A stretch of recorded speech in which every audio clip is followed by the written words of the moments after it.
शादी की पहली रात, सुहाग रात की कहानी। मेरा नाम नीता है। यह उन दिनों की बात है जब मैं मुंबई में रहती थी।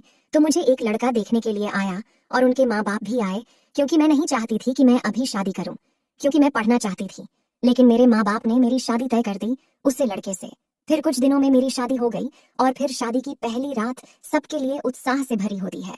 शादी की पहली रात को लेकर ला डी डी आजकियों में कुछ ज्यादा टेंशन होती है। मैं हाथ में दूध का गिलास लिए बेडरूम में घुसी। अब तक सब कुछ वैसे ही था जैसा मैंने सोचा था, लेकिन मुझे बिल्कुल भी आभास नहीं था कि मुझे कुछ ही देर में जोरदार झटका लगने वाला है। सपनों के मुताबिक जब मैं कमरे में आती हूँ तो मेरा पति मुझे कसकर गले लगाता है, चुंबनों की बौछार कर देता है और सारी रात मुझे प्यार करता रहता है। लेकिन वास्तविकता में जब मैं कमरे में घुसी उससे पहले ही वो सो चुका था। तब 32 की उम्र में मैं वर्जिन थी। मेरे लिए ये बेहद तकलीफ भरा था। ऐसा लगा कि मेरे पूरे अस्तित्व को मेरे पति ने नकार दिया हो। कॉलेज के दिनों में ही नहीं, ऑफिस में भी मैंने कई लड़कों और लड़कियों के बीच गहरी दोस्ती देखी थी। वो अपने पार्टनर के कंधों पर अपना सिर टिकाए होते, हाथ पकड़े घूमा करते थे। तब मैं सोचती थी कि काश मेरे साथ भी कोई होता। मुझे अपनी जिंदगी में ऐसे ही किसी साथी की तमन्ना नहीं करनी चाहिए थी। मेरा एक बड़ा परिवार था, 4 भाई, 1 बहन और वृद्ध माता पिता। इसके बावजूद मुझे हमेशा अकेलापन महसूस होता था। मेरे सभी भाई बहन शादीशुदा थे और उनका अपना परिवार था। कभी कभी मुझे लगता है कि क्या वो मेरी परवाह भी करते हैं कि मेरी उम्र बढ़ रही है और मैं अभी तक अकेली हूँ। मेरे दिल में भी प्यार की इच्छाएं थीं, लेकिन यह तन्हाइयों से घिरा हुआ था। कभी कभी मुझे लगता है कि यह केवल इसलिए है क्योंकि मैं मोटी हूँ। क्या मर्द मोटी लड़कियों को नापसंद करते हैं? क्या मेरे वजन की वजह से मेरा परिवार मेरे लिए जीवन साथी नहीं ढूंढ पा रहा है?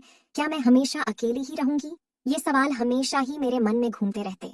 आखिरकार जब मैं 32 साल की हुई तो किसी तरह एक 38 वर्षीय आदमी मुझसे शादी करने के लिए सामने आया। उससे मिलने के दौरान मैंने उन्हें अपनी भावनाओं के विषय में बताया, लेकिन उन्होंने कभी इस पर ध्यान नहीं दिया और ना ही इसका कोई जवाब दिया। वो थोड़े परेशान दिखे। वो नीचे की ओर देखते हुए चुपचाप बैठ गए और केवल अपना सिर हिलाते रहे। मैंने सोचा कि आजकल महिलाओं से ज्यादा पुरुष शर्मीले होते हैं और मेरे होने वाले पति भी कोई अपवाद नहीं है। शायद इसलिए उन्होंने कोई जवाब नहीं दिया।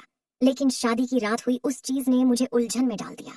मुझे नहीं पता कि उसने ऐसा क्यों किया। जब अगली सुबह मैंने उनसे पूछा तो उन्होंने कहा कि वो ठीक नहीं थे, लेकिन आगे भी कुछ नहीं बदला। हमारी दूसरी, तीसरी और कई रातें ऐसे ही बीती। मैंने जब अपनी सास को यह बताया तो उन्होंने भी मेरे पति का बचाव किया। उन्होंने कहा, वह शर्मीला है, उसे बचपन से ही लड़कियों से बात करने में झिझक रही है। उसने लड़कों के स्कूल में पढ़ाई की है। उसकी ना तो कोई बहन है और ना ही कोई महिला मित्र।